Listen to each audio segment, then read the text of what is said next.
Hey guys, it's time to review a duology. So it's time to go to the Elvish Circus and Carnival.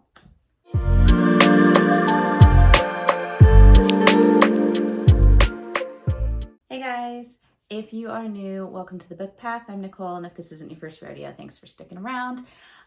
So let's get into it. Basically, earlier in the month, I was given a electronic arc of the Cold Moon Carnival by S.L. Dooley. This actually released on February 29th. I know this video is a little bit late coming out. I will explain, and my deepest apologies for not getting out in front of the release date. Basically, I was not aware that the Cold Moon Carnival was the second book in a duology. And the first book was The Summertime Circus, also written by S.L. Dooley. And so I had never read the book. I've been trying ever since I did Hidden and Haunted to, if it's a book in a series, to have either have already read the series and been up to date on it, or to not read these next books in a series that I haven't read the first one. But I didn't know, so I went and I picked up The Summertime Circus, and I was trying to get through that while we had Polarthon and Literature Readathon and all the other readathons. But I did want to get through the first book before taking on the second book, because obviously you kind of need to know what's going on. So without further ado, this is going to be, the first part is going to be all about the Summertime Circus, and then we will go ahead and get into the Cold Moon Carnival. Basically, Summertime Circus, I ended up giving a 3-star. It was good. It had a lot of basic elements to a fantasy adventure kind of story. This was something that I felt is probably very, it's very good for probably your older middle grade to younger YA. Not really any spice. There's no spice to it whatsoever. It is straight up a fantasy kind of adventure story. I'm trying to think back, and I don't think there were any language issues with it as far as bad language being used. And the only kind of I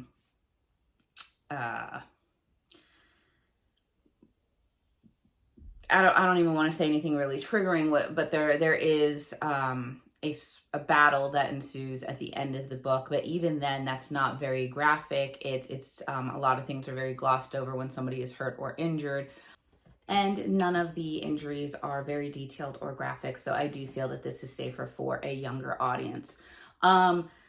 This book is, for me, it was very slow paced. It didn't really start picking up until about 2/3 of the way into the story. You basically have this world where there are elves, humans, and dwarfs, as far as I know.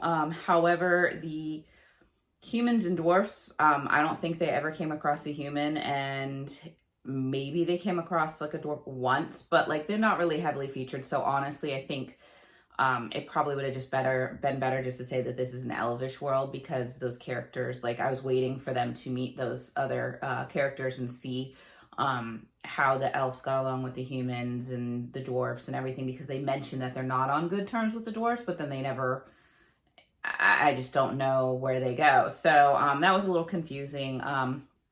The magic systems were a little confusing as well, because you have these elves who apparently, there's a few different tribes, and there's like a main city or castle, but apparently it's closed itself off to the rest of these elves, and all these elves seem to have some sort of circus act or carnival act that they do as per the season. So the Summertime Circus is the circus that comes to town in the summer. They are all the elves that control the different elements. So I thought that was cool. But then you had elves that were able to connect with trees, and not all elves could do this. And then there seemed to be some elves that might be able to converse with animals. So I didn't really know how the abilities came down to being, because it didn't seem like everybody had all these abilities, and it didn't really flesh out all the abilities. So it was a little confusing there. The circus acts itself are very detailed in their scenes and very much give like Cirque du Soleil feels. They're very beautiful, very colorful, very acrobatic. But as you get into the story, you have, I'm going to just say her name is Isaiah. I don't know if that's how you pronounce it, but we're going to go with it for that because that's just how it came to me.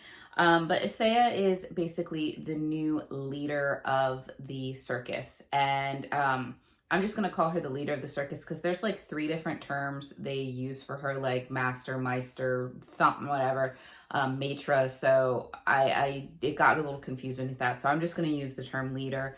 And she, of course, is wanting to have the great show because this is like her first time stepping up to date. And this is also the first time that they're being invited to the castle to perform. And a little bit of the backstory there. You don't know much of the detail into this, but there is something that happened, I want to say like 500 years prior, where there was a dragon attack and nobody knows what really happened, but it resulted in a lot of deaths of some of the elves, including Isaiah's younger sister. And so she has a little bit of vengeance going on. There's some sort of secret plan that you don't know what it truly is.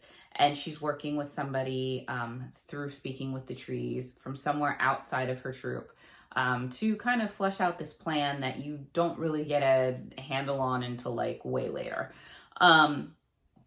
When she's kind of like, she's a very rigid character and I didn't really care for her that much.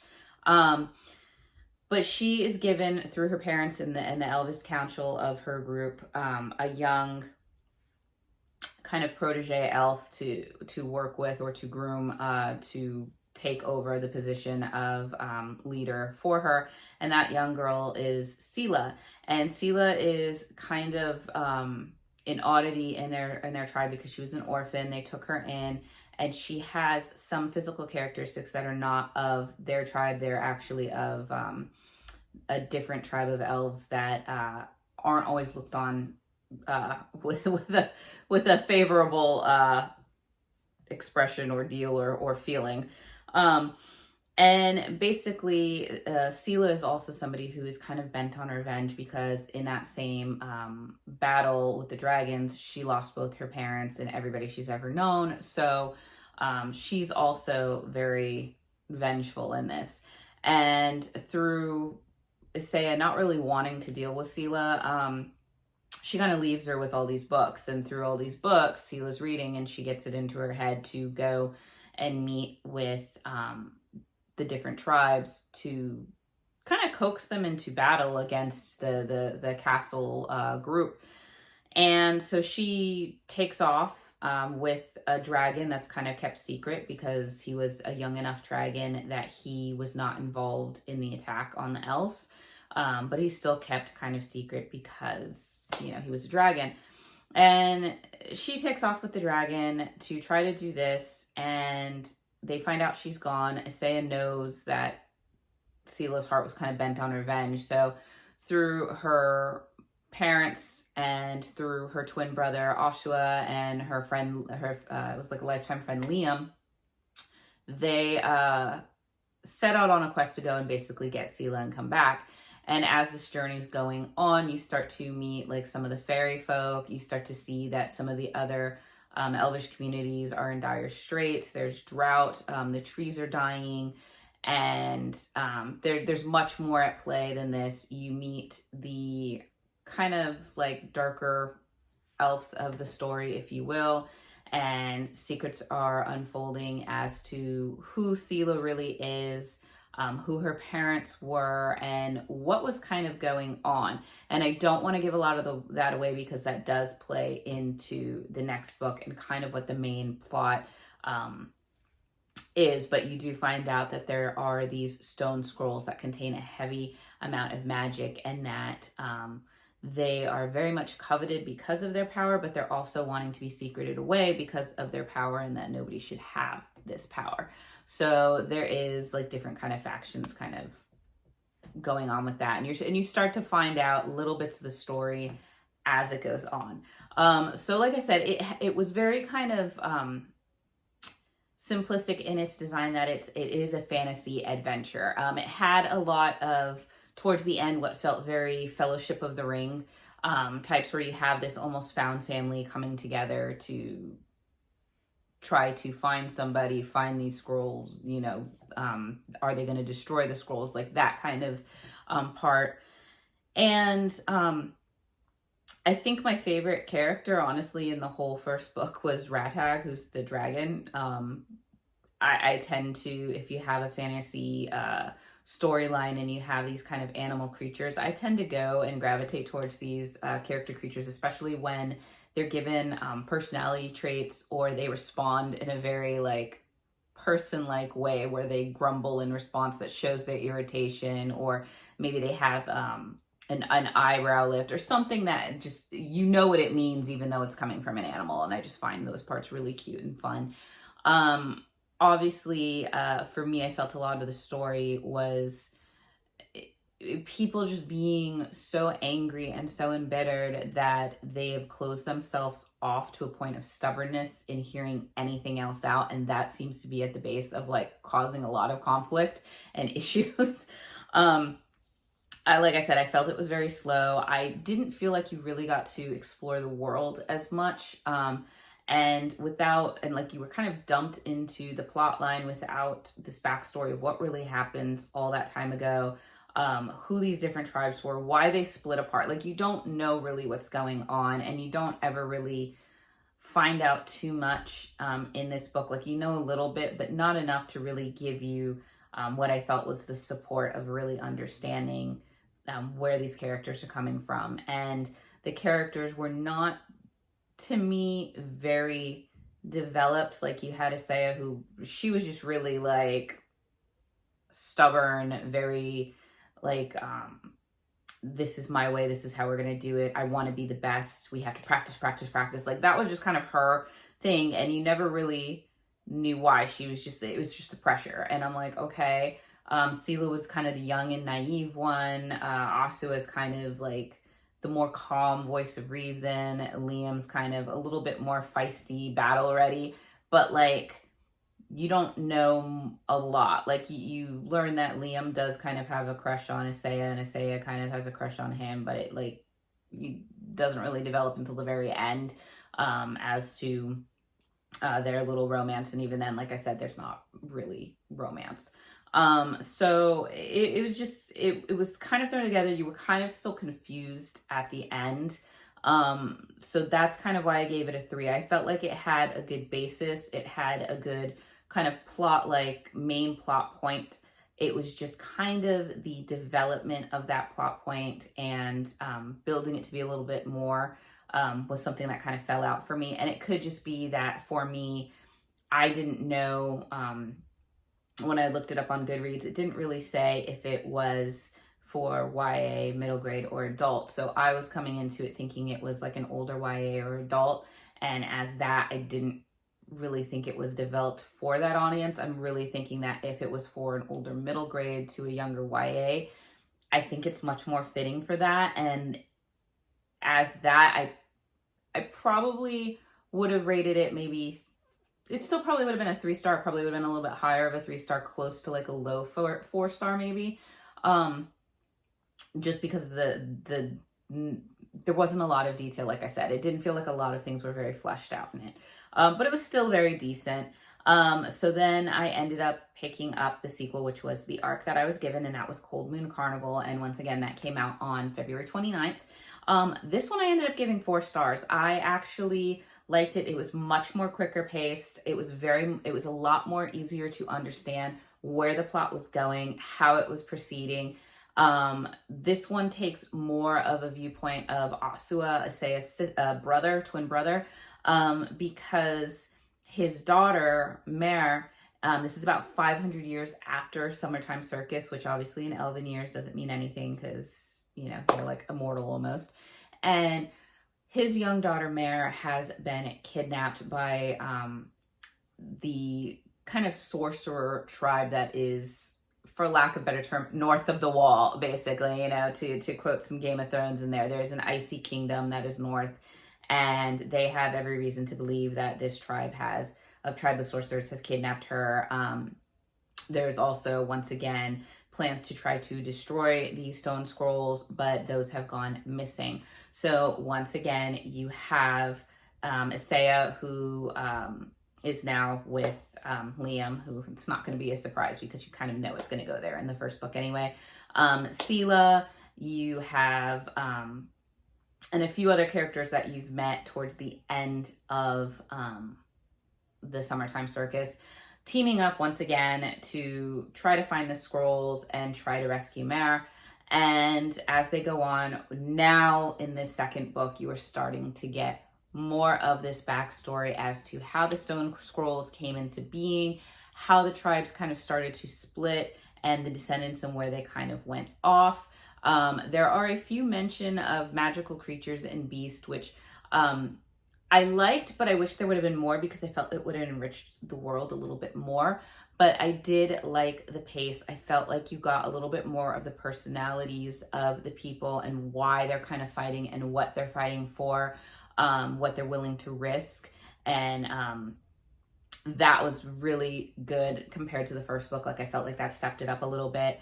Once again, that sense of urgency and danger was there this time that I didn't feel too much on the quest in the first one, because it just felt like it was going to go and retrieve Sela. And in this one, even though it's still a rescue mission and the scrolls, there seems to be different odds at play, and you have to separate the group, and the group has to find their way back together, and each person in the group is finding out the key pieces that once they all come together, the puzzle's kind of completing. And so that I felt like that was much better done, and I really enjoyed that a lot better. It made for a much easier, streamlined reading, and much more, like, I felt more involved in the storyline and much more wanting to know what was happening and what was going on. I do feel that towards the end, when they were getting to the world where this kind of icy sorcerer-like tribe lived, I felt like there was a lot of things that were really rushed, and you were kind of going boom and boom and boom and boom, and that started to get a little confusing for me, but not enough to where, like, you kind of understood what was going on, but it was a little, it did kind of take you away because you have to reread a few pages, and whenever I have to go back and kind of reread to clarify, it kind of takes me out of the story a little bit, which is not always fun. But and then towards the end, when you kind of have your happy ever after ending, it was another one that almost felt like it kind of, like, you could have just wrapped it up, and then it kind of kept going. That's probably, like, for those kind of elements, that's what took it down to a 4. But it was, like, for me, I did enjoy reading the Cold Moon Carnival more than I did the Summertime Circus. And I felt that there was definitely a kind of evolution in the author's writing style and the world building that was kind of going on, because I felt like there was a little bit more details that were missed in the first book that got put into the second book to clarify or to enrich it a little bit better. So I did like that. So overall, not a bad duology. Very interesting world. It wouldn't surprise me if the author chose to kind of expand more into this world and maybe use these two stories to kind of enrich the world further and bring in those humans and dwarfs, because that would be really awesome. As far as also bringing in more of, like, the bestiary, if you will, of this world, because there were some very interesting creatures that were in it that you only kind of saw in certain parts, and I was kind of curious to be like, well, what else could exist in this world? So like, if that ever happens to do another series, it wouldn't surprise me at all, because it did have a good basis to be this, like, very interesting fantasy world. So like I said, it was interesting, it was good. I do think that as far as if you're an older YA, new adult to adult, it might not be for you, just on the fact that this is a much more simplified world with not fully explained magic elements and dynamics.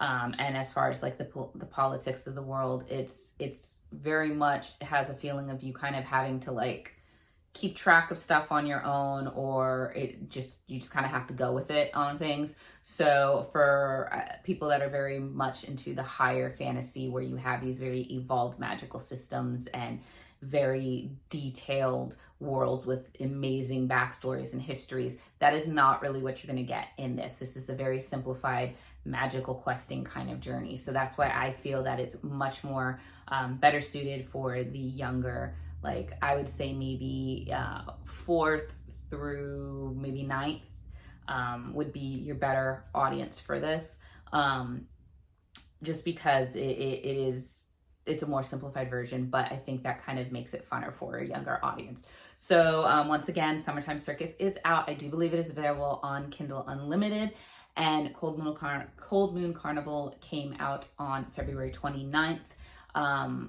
So go ahead and check them out if you are interested. I'd love to know if you have read these books. Let me know your thoughts below. Otherwise, I hope you guys are doing well and staying warm. Hopefully warm weather, it's on its way to you.